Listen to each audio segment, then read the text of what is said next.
నువ్వు నా మాట వినాలి, లేదంటే నా చెయ్యి నా మాట వినదు. మేడం, కార్తీక్ బాబు పిల్లల్ని తీసుకుని వస్తాడంటారా? తప్పకుండా వస్తాడు రమణ. నాకు భయపడి కాదు, మేనకని కాపాడాలనే తాపత్రయంతో వస్తాడు.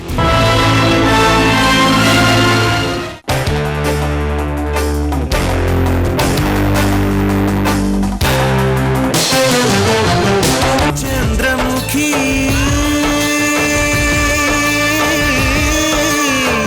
చంద్రముఖి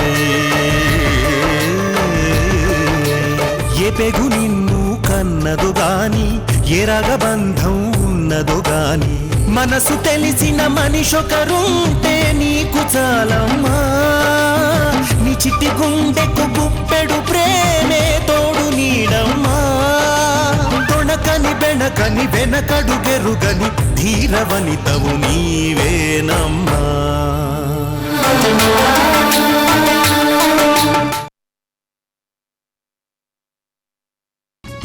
ఎస్, కార్తిక్ గాన్ని లేకుండా చేస్తే జలజ చచ్చినట్టు మళ్ళీ నా దగ్గరకు వచ్చేస్తుంది. కార్తీక్ లేకుండా ఎక్కడికి పోతాడండి? ఎక్కడికి వెళ్ళినా జలజమ్మను కూడా తీసుకెళ్తాడు కదా. రాయ్, లేకుండా చెయ్యడం అంటే ఈ ఊర్లో లేకుండా అని కాదురా, ఈ భూమి మీదే లేకుండా చేస్తాను అని. ఏం మాట్లాడుతున్నారండి? అది మీకు సాధ్యమయ్యే పనేనా? ఆల్రెడీ 2-3 సార్లు ట్రై చేసి జలజమ్మ చేతిలోనే చావు దెబ్బతిన్నారు. కార్తీక్ విషయం మీ వల్ల ఏమవుద్దండి? రాయ్, నేను చావు దెబ్బలు తినడం కాదురా,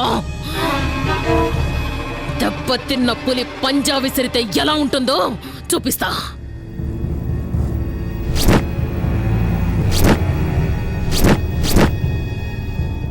చెప్పండి మేడం. లేలా, నీతో అర్జెంటుగా మాట్లాడాలి. పర్వాలేదు, చెప్పండి మేడం. ఫోన్లో చెప్పేది కాదు, నా దగ్గరికి రా, డైరెక్ట్ గా మాట్లాడాలి. త్వరగా రాలేలా, చాలా ఇంపార్టెంట్ మ్యాటర్. సరే మేడం, వస్తున్నాను.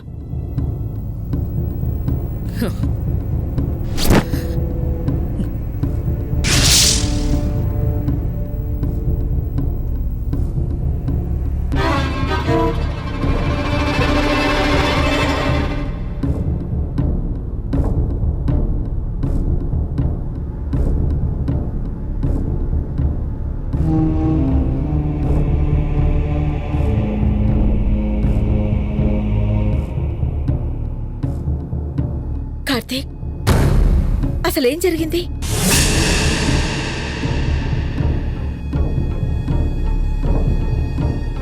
ఏం జరిగిందో చెప్పమంటే అలా మౌనంగా ఉంటావేంట్రా? చందు సడన్ గా స్పృహ తప్పి పడిపోయిందమ్మా. మాతో మాట్లాడుతుండగానే అలా జరిగేసరికి ఏం చేయాలో తెలియక అలా వదిలేసి రాలేక ఇంటికి తీసుకొచ్చాను. అదేంటి కార్తీక్, డైరెక్ట్గా ఏదో ఒక హాస్పిటల్కి తీసుకువెళ్లకుండా ఇంటికెందుకు తీసుకొచ్చావు? చందు మెంటల్ కండిషన్ ఏంటో తెలిసి కూడా తన్నో మంచి డాక్టర్ దగ్గరికి తీసుకువెళ్లకుండా చీలా చేసావేంటి కార్తీక్? నాకు చందుని ఇంటికి తీసుకురావడమే కరెక్ట్ అనిపించింది. అప్పుడు నేను ఒక మానవత్వం ఉన్న మనిషిలా ఆలోచించానే కానీ అక్కడున్నది నన్ను ద్వేషించే మనిషి అని ఆ క్షణం నాకు గుర్తు రాలేదు. ఇంతకీ తనకేమైంది కార్తీక్? తెలీదమ్మా, సడన్గా స్పృహ తప్పి పడిపోయింది. చూడండి, తానేదో షాక్ గురవటం వల్ల స్పృహ తప్పి పడిపోయినట్టుంది. అందుకే బాడీ కూడా చల్లబడిపోయింది. పేషెంట్ త్వరగా కోలుకోవాలంటే తన బాడీలో హీట్ ప్రొడ్యూస్ అయ్యేలా కాళ్ళు చేతులు బాగా రబ్ చేయాలి. దానికి కాస్త మీ హెల్ప్ కావాలండి.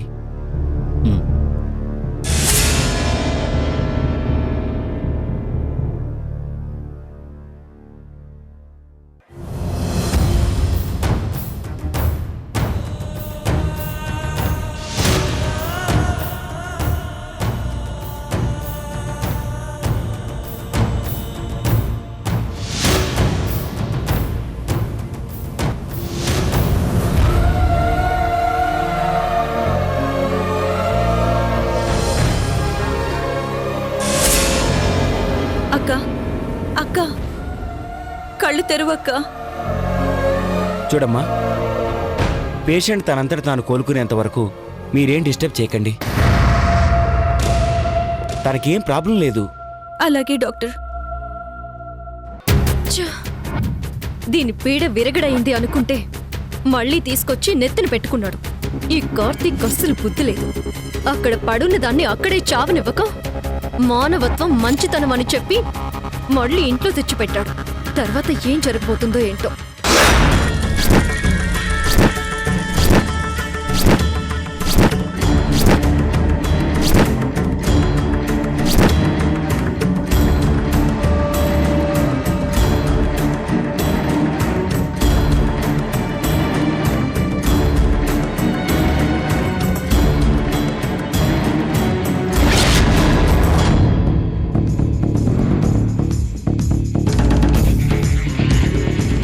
చెప్పండి మేడం, ఏంటి అర్జెంటుగా రమ్మన్నారు? నాకు నీ హెల్ప్ కావాలి లైలా. చెప్పండి మేడం, ఎలాంటి హెల్ప్ చేయడానికైనా నేను రెడీ. నేను ఆ కార్తిక్ గాడిని వేసేయడానికి డిసైడ్ అయ్యాను. ఏంటి మేడం మీరనేది? నువ్వు కరెక్ట్గానే విన్నావు లైలా. నేను ఆ కార్తిక్ గాడిని చంపడానికి నీ హెల్ప్ కావాలి అని అడుగుతున్నాను. అది మాత్రం నా వల్ల కాదు మేడం. అయినా అసలు కార్తీక్ని చంపడం ఏంటి? మీరేం మాట్లాడుతున్నారో నాకు అర్థం కావడం లేదు. నేనేం చేసినా 1కి 10 సార్లు ఆలోచించే చేస్తాను. నిన్న కార్తిక్ గాడింటికి పంపించింది కూడా నువ్వు నాకు హెల్ప్ చేస్తావు అన్న నమ్మకంతోనే. చూడండి మేడం, మీరిప్పటి వరకు అడిగినవన్నీ చేశాను, కానీ ఈ విషయంలో మాత్రం నేను ఎలాంటి హెల్ప్ చేయలేను. తర్వాత ఏదైనా ప్రాబ్లం వస్తే అందరం ఇరుక్కుంటాం. ఇలాంటి ఆలోచనలు మానుకోండి. నిన్నిక్కడికి పిలిపించింది సాయం చెయ్యమని గాని సలహాలు ఇవ్వడానికి కాదు లైలా. నాకు కావాల్సింది నువ్వు చేసి పెట్టు, నీకు కావాల్సింది నేనందజేస్తాను. ప్రతి పని డబ్బుతో అయిపోతుందని అనుకోవడం కరెక్ట్ కాదు మేడం. అవును లైలా, ప్రతి పని డబ్బుతోనే అవ్వదు. కానీ కొంతమంది అసాధ్యం అని అనుకున్న పనులని కూడా డబ్బు సాధ్యం చేస్తుంది. ఒరేయ్ లైలా, దీంట్లో 5 లక్షలున్నాయి, తీసుకో. ఇంకా కావాలన్నా కూడా ఇస్తాను.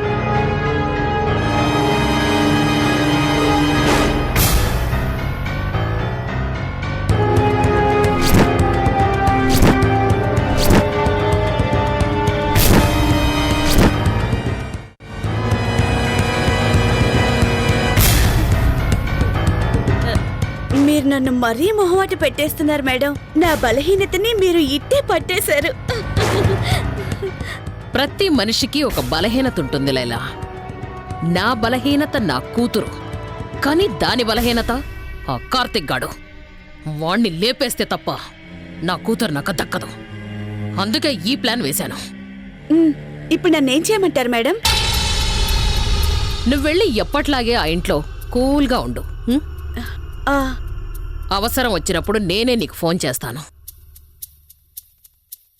అప్పుడు మాత్రం ఎవ్వరికి డౌట్ రాకుండా నువ్వు నాకు హెల్ప్ చేయాలి. నేను హాయిగా ఉండడమే నాకు కావాలి. అది కార్తీక్తోనా మరొకరితోనా అన్నది నాకు అనవసరం. వస్తాను మేడం.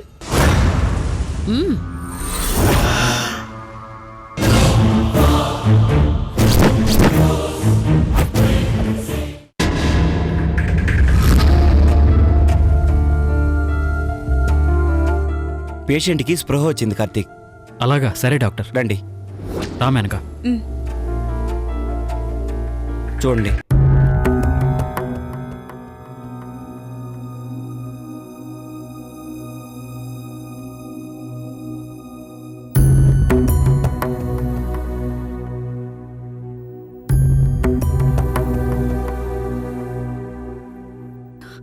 అక్క,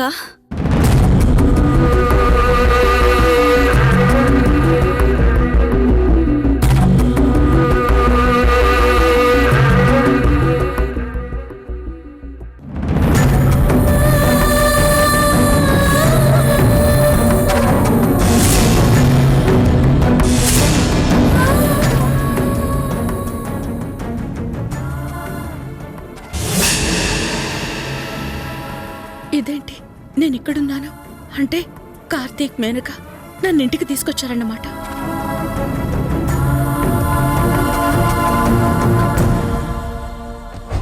జాగ్రత్త అమ్మా, జాగ్రత్త. ఆ. చూడండి మేడం, ఇప్పుడే మీకు స్పృహ వచ్చింది, చాలా వీక్గా ఉన్నారు. ఇంకో 3 డేస్ బెడ్ రెస్ట్ తీసుకోవాలి మీరు, లేదంటే మళ్ళీ ఇదే రిపీట్ అయ్యే ఛాన్స్ ఉంటుంది. ఇప్పుడు నీకేం పర్లేదు కదా చందు? ఏ ప్రాబ్లం లేదుగా? ఇక్కడ ఉండటమే నాకు పెద్ద ప్రాబ్లం కార్తీక్. నేను వెంటనే ఇక్కడి నుంచి వెళ్ళిపోవాలి. చెప్పాను కదమ్మా 3 డేస్ కంప్లీట్గా రెస్ట్ తీసుకోవాలని.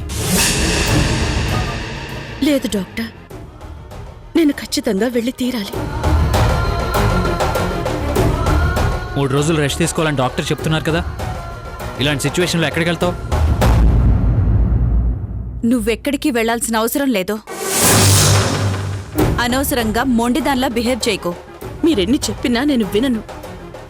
నేను ఇక్కడి నుంచి వెళ్ళిపోతాను అంతే. చూడు, ఇది నా ఇల్లు, ఇక్కడ నేను చెప్పినట్టుగానే జరగాలి. ఇంకో 3 రోజుల వరకు నువ్వు ఈ బెడ్లోంచి కదలటానికి వీల్లేదు. అది చెప్పడానికి నువ్వెవరివి?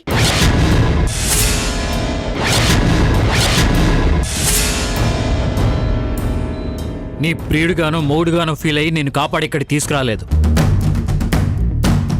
ఓ మనిషిలా ఆలోచించి నేను సాటి మనిషిగా భావించి తీసుకొచ్చాను. నీకిష్టం ఉన్నా లేకపోయినా ఈ 3 రోజులు నువ్వు ఇక్కడే ఉండి తీరాలి. ఆ తర్వాత నీకు ఇష్టం వచ్చిన చోటుకి వెళ్ళిపోవచ్చు, నీకెవరూ అడ్డు చెప్పరు. కానీ ఈ లోపు ఏమన్నా పిచ్చి వేషాలు వేసావో నా సంగతి నీకు తెలుసుగా. ఏంటి కార్తీక్ ఇది? తనకి ఇంట్లో ఉండడం ఇష్టం లేనట్టుగా ఉంది, అందుకే తనే వెళ్ళిపోతానంటోంది. అలాంటప్పుడు ఎందుకంత రిక్వెస్ట్ చేయడం? తన ఇష్టానికి తన్ని వదిలేయొచ్చు కదా. ఇది నీకు సంబంధం లేని విషయం జలజ, నువ్వు అనవసరంగా మధ్యలో కలగజేసుకోకు.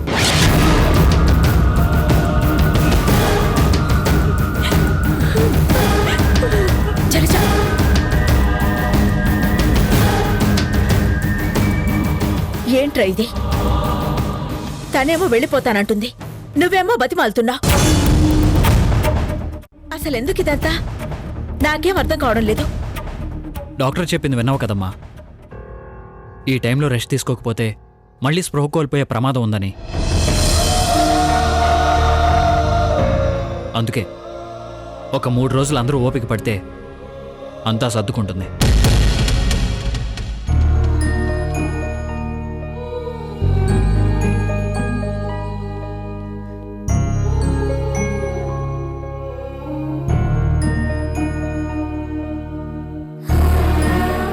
అర్థమైందిగా? ఇంకో 3 రోజుల వరకు నువ్విక్కడి నుంచి కదలడానికి వీల్లేదు. పిచ్చి పిచ్చి ఆలోచనలు మానేసి హ్యాపీగా రెస్ట్ తీసుకో, పడుకో.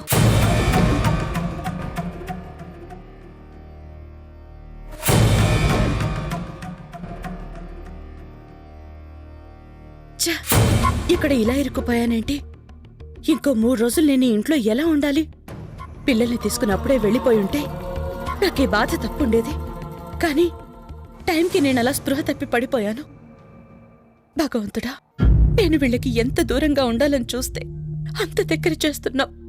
ఎందుకు నాతో ఇలా ఆడుకుంటున్నావు?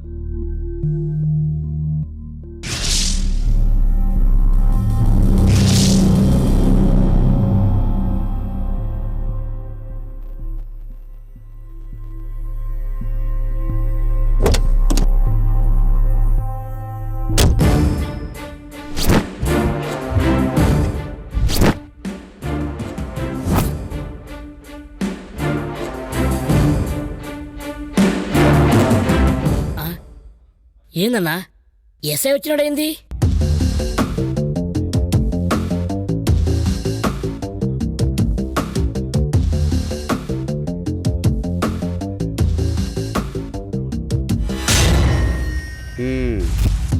మేనక్ ఇంట్లో ఉందా? లేదు సార్. ఇంట్లో ఎవరున్నారు?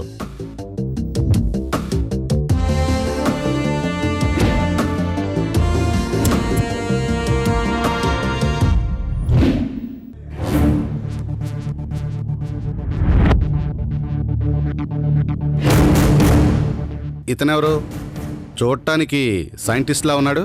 మీరు ఏ పని మీద వచ్చారో చెప్తారా? ఏంటి ఏమీ తెలియనట్టు మాట్లాడుతున్నావు? మేనకని కలవటానికి వచ్చాను. ఎందుకో మీకు తెలుసని నాకు తెలుసు. మేనక పేరు మీద రిజిస్టర్ అయిన కారు మాలిని కారుని యాక్సిడెంట్ చేసింది. ఆ విషయం ఎంక్వైరీ చేద్దామని వచ్చాను.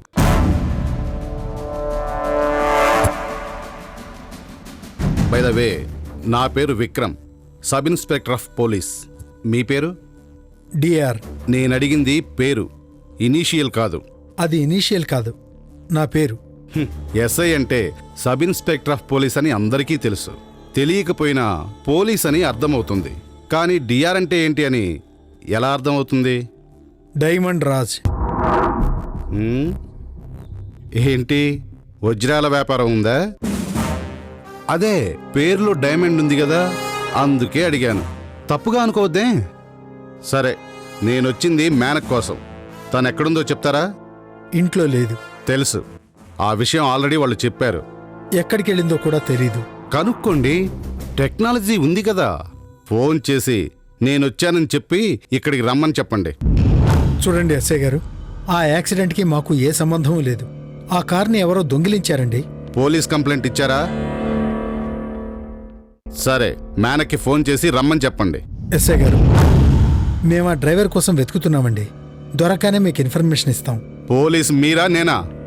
చూడండి, ఎంక్వైరీ చేయాల్సింది నేను, మీరు కాదు. నేనొచ్చింది ఎంక్వైరీ చేయడానికి. అంటే నేను ఇన్ఫర్మేషన్ లాగడానికి వచ్చాను, మీరు చెప్పింది వినటానికి కాదు. ఫోన్ చేయండి, తన కోసం ఇక్కడ వెయిట్ చేస్తున్నానని చెప్పండి. అలాగే.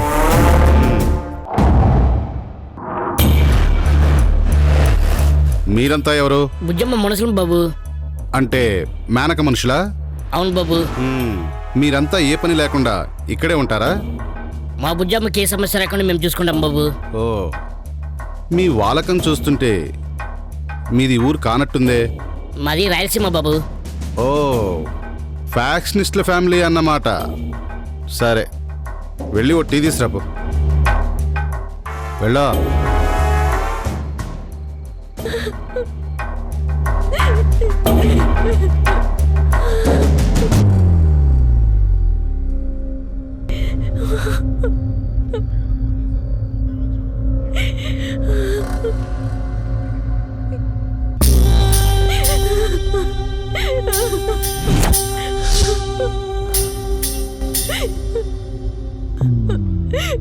జలజ,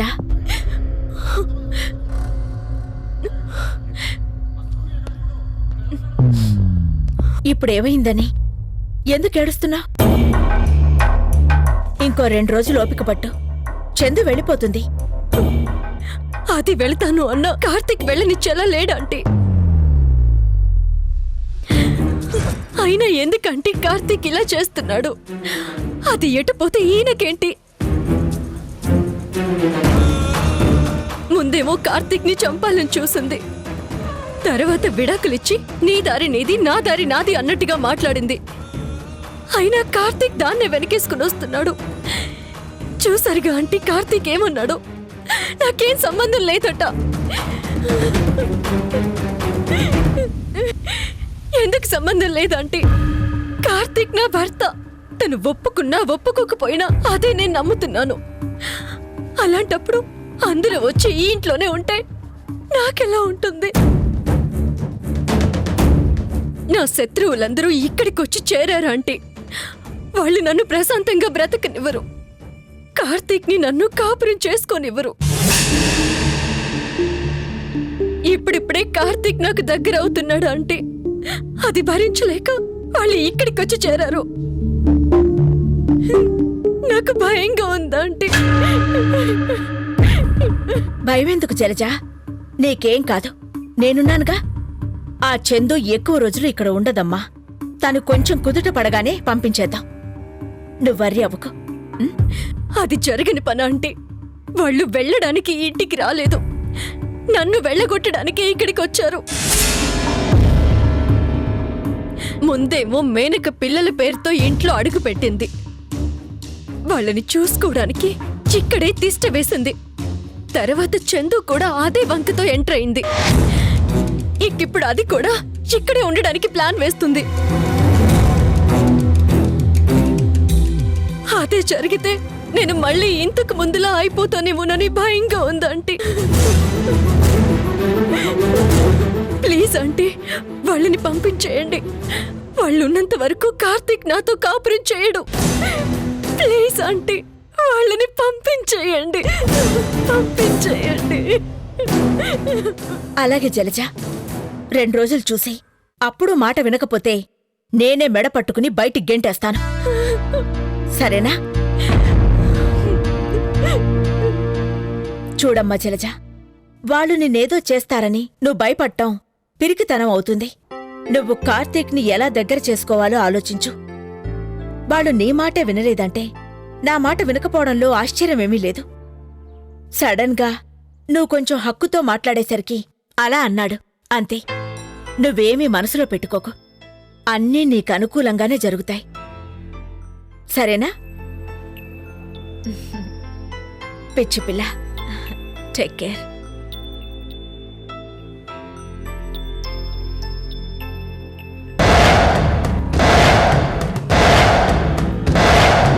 నాకు తెలుసా ఆంటీ, ఈ ముసలి కన్నీరు కారిస్తేనే పనవుతుందని.